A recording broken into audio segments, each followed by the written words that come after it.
Talking Points memo this evening is some new information about the ICE Minnesota conundrum. So this is New York Post reporting.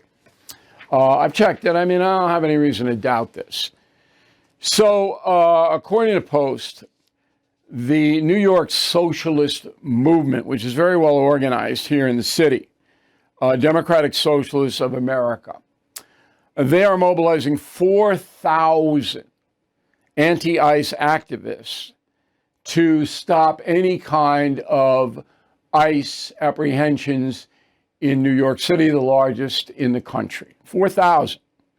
Now, this comes as no surprise to me because the Minnesota demonstrations are not organic.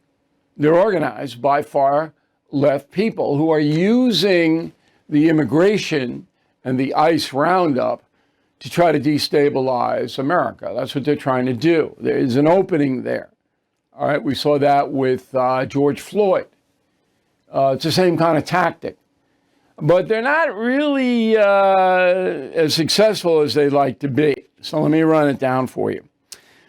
Over the weekend, there were a few demonstrations, anti-ICE demonstrations. Minnesota, of course, Minneapolis, Broadview, Illinois, outside of Chicago, Denver, Portland, Maine, not Oregon, Maine, and a couple of others that, you know, one in Jersey, I guess it's Morristown, but it wasn't much.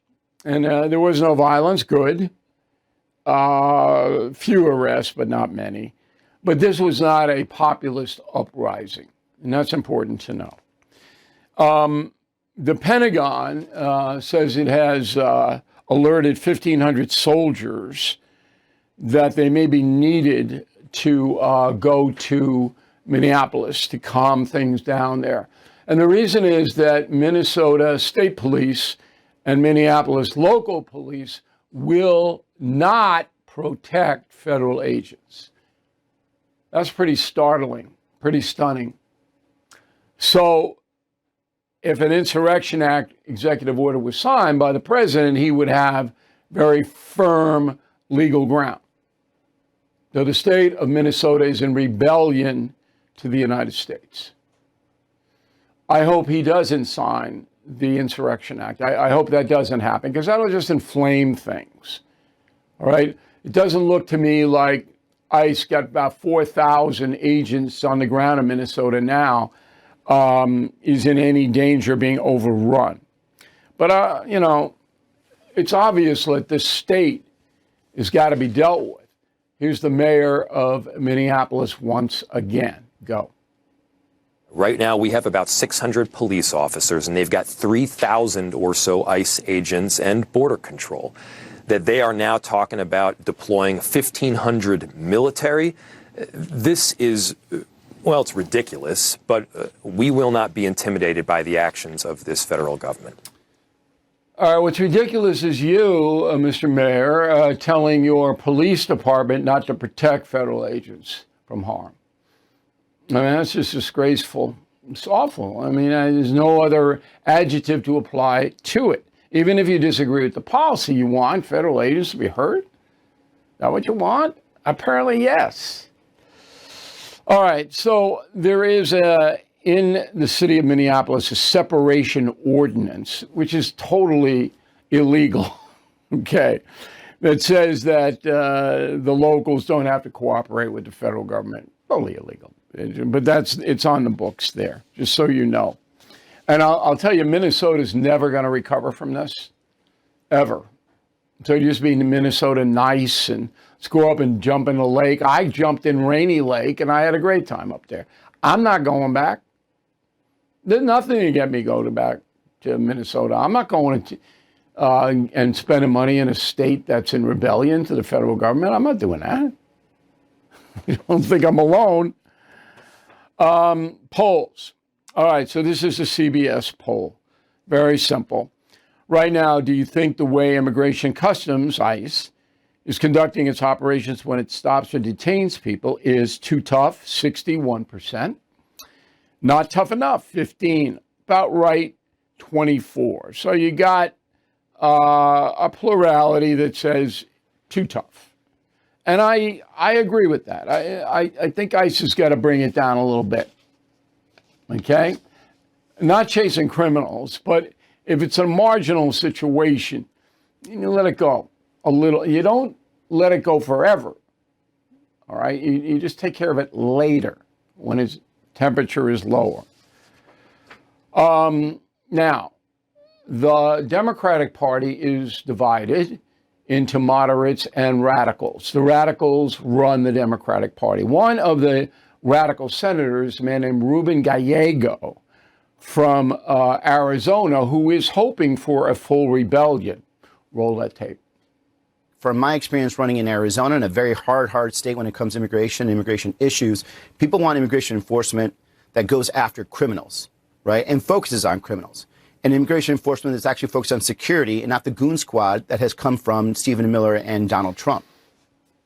No, well, that's totally ridiculous. So ICE agents can't adjudicate people's status in the street, okay? So they have targets that they're targeting criminals. And the stat that ICE put out about Minnesota is they've rounded up 1,500. That's a lot of people. 1,500 criminals, foreign nationals there. That's a lot. Anyway, Gallego, I don't know if he's smart enough. I doubt it. But you can't, if you're an ICE agent and you go in on a raid targeting someone who's a criminal, and there are 5 other people who don't have credentials to be in this country, you just can't let them go. You have to take them in, and then they're adjudicated from there. So it's just, ICE guy's going to go, okay, you're bad, you're good. He doesn't have the ability to do that, he or she. It's just so ridiculous. But that's the status of our politics today. Okay. Virginia. So the new governor comes in, Abigail Spanberger, replacing Glenn Youngkins. So Governor Youngkins said to Virginia authorities, you got to cooperate with the federal government when they're hunting down foreign nationals that they want to detain. You got to cooperate. Well, first day, Abigail, no, you don't. This is the Democratic Party. It was the same thing in if you know your history, and please read Confronting the Presidents, please. Because you had, states that go, hey, we're just not going to obey what you say. President Buchanan, President Lincoln. There's no difference. All right, so Spanberger does that, and now Virginia goes over into the sanctuary classification. Now, if you really add it up, what is this all about?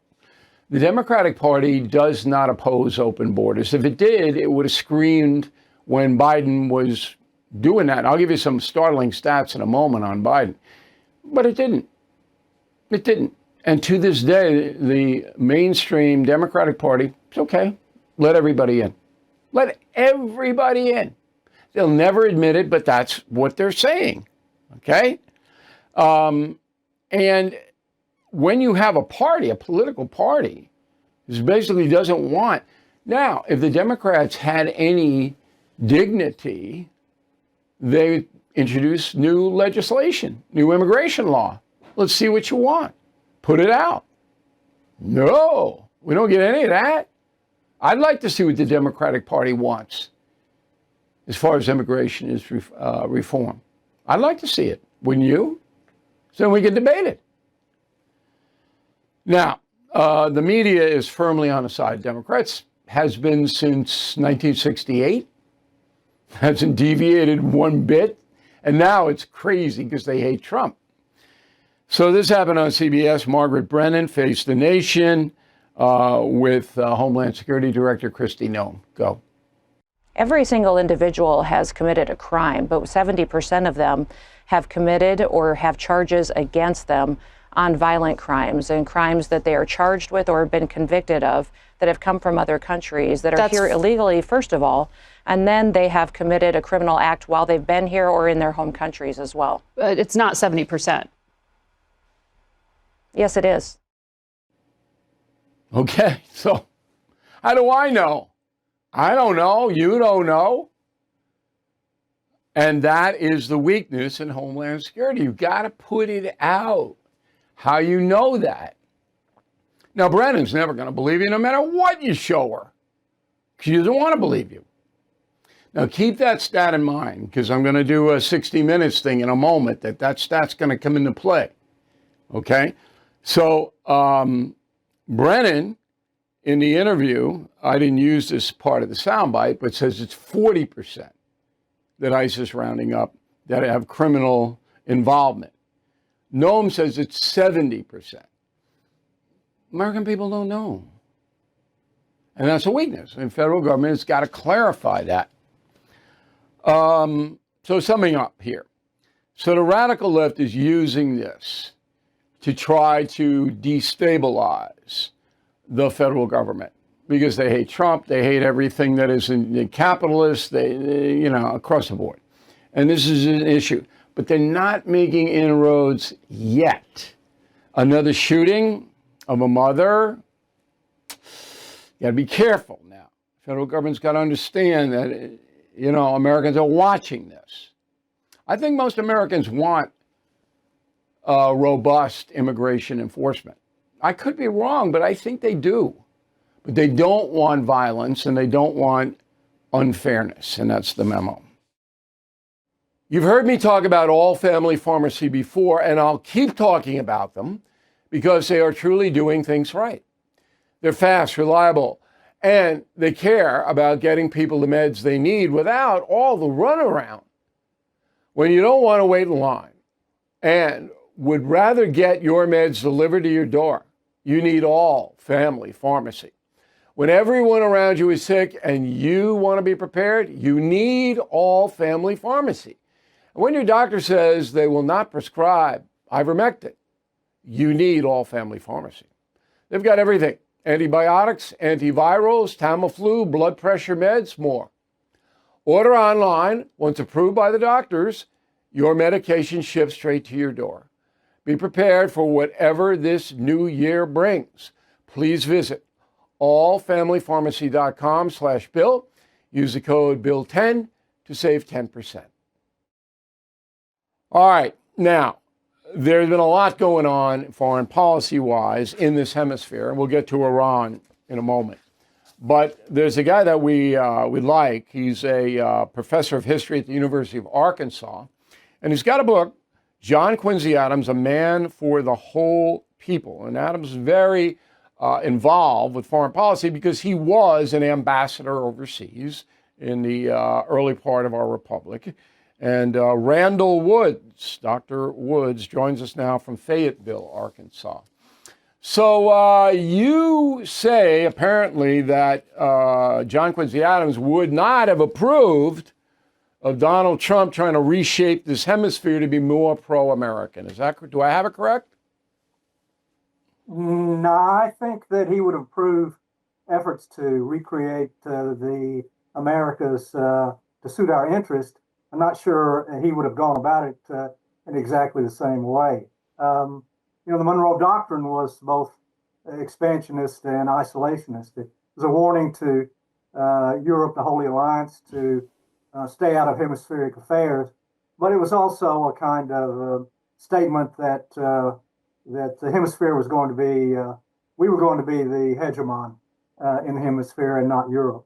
Right, but I would get an A in your class because my hand would go up and go, hey, doctor, did you know that John Quincy Adams was Secretary of State under James Monroe? How about that? Okay, yeah. That's an A. So that when the Monroe Doctrine was forged, John Quincy Adams was standing right there going, yay. And now we have the Monroe Doctrine, which isn't that much difference in the Monroe Doctrine. It's really not, is it? Yeah, it is. It's about the kind of threat. The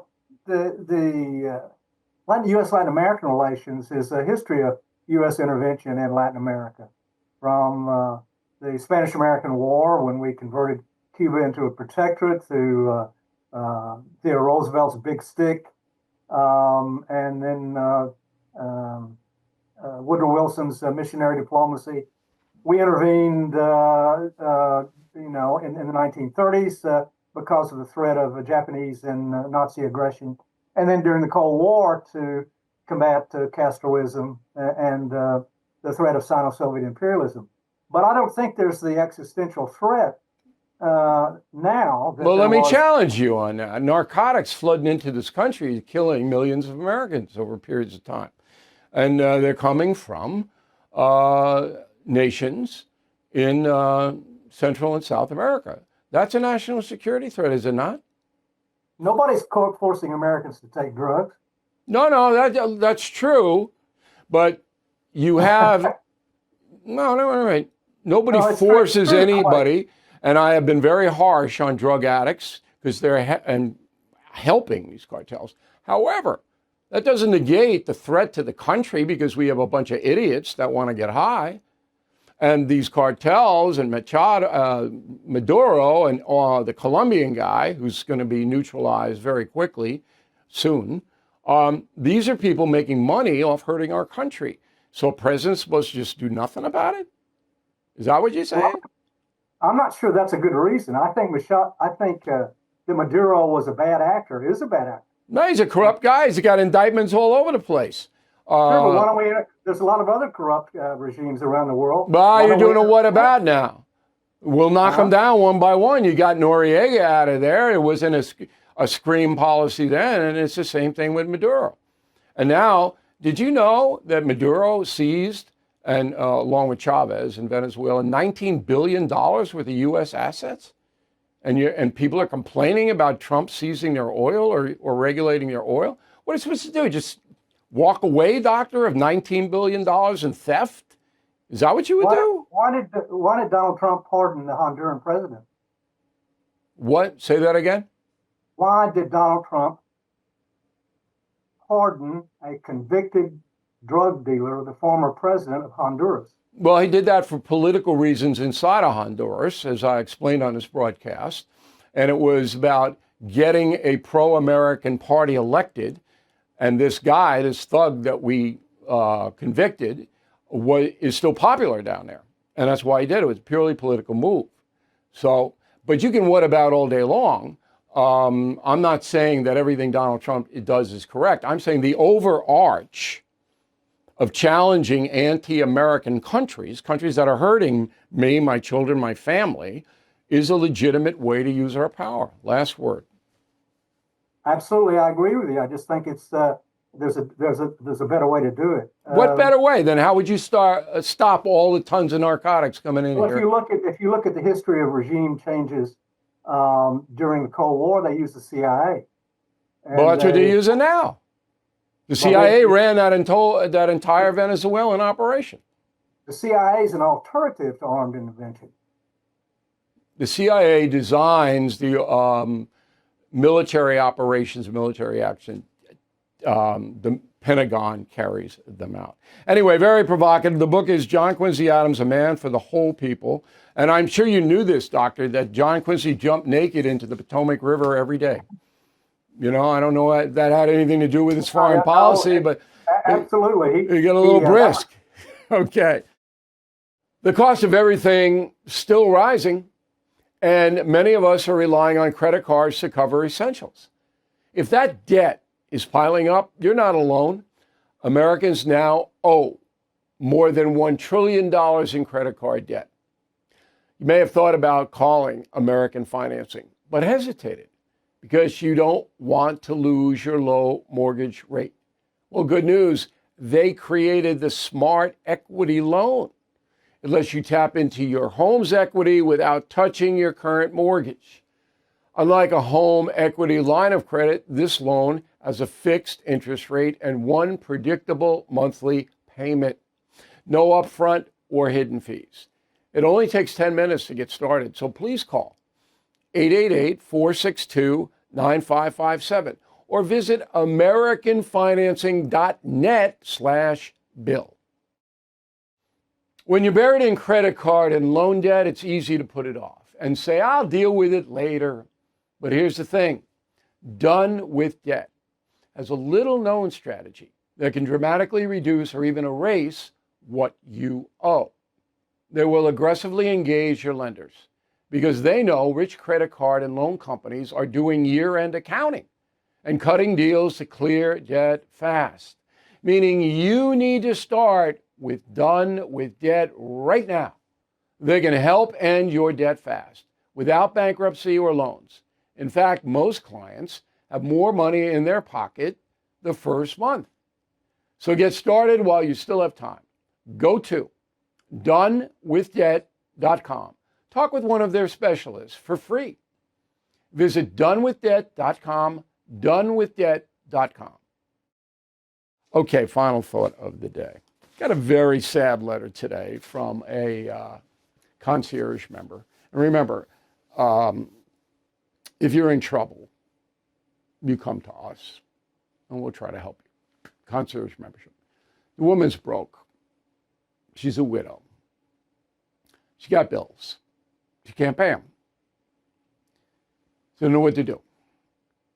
So she wants people to give her money. Okay. Now, it's my job to keep all of you, every person watching and listening to me tonight, in the real world. So I had to say, and I was so sad, I said, nobody is going to give you money. No one. Because they don't know you. They don't know your circumstance. You could be a con person. I don't think she is. I thought this was a very sincere letter. But that's not going to happen. Now, if you have family or longtime friends, they might help you out. Maybe. But strangers aren't going to help you out. I know they have these GoFundMe places. I got it. And once in a while, it can be effective. But if you are in dire circumstance, and this woman, it sounded to me like she was, I steered her to a place in her state that deals with people in trouble like this. And I said, go there, talk to the people, and report back to me on what they tell you to do. Because there are programs, particularly for the elderly, for senior citizens. There are programs in every state that can help you pay down debt, manage things like that. You just have to know where they are, and we'll give it to you. That's part of our service here. But the woman kind of thought that people were going to give her money to bail her out. Not going to happen. And even asking friends and family for money is so difficult. Not only for the person asking, but for the person on the receiving end of the request. Like this, because everybody's circumstance is different. Everybody has got obligations. Generosity, we're the most generous people on earth, Americans, far and away. Second, Canadians, but we're way ahead of them. And we do give, but personal circumstances, mismanagement, things like that, very, very hard. Anyway, we'll help this woman. I don't know if we can help all her problems, but we'll try. Thank you for watching and listening to the No Spin News. I'm Bill O'Reilly. We'll see you again tomorrow. Thank you for watching. To view full episodes of the No Spin News anytime, sign up to become a BillO'Reilly.com premium or concierge member today.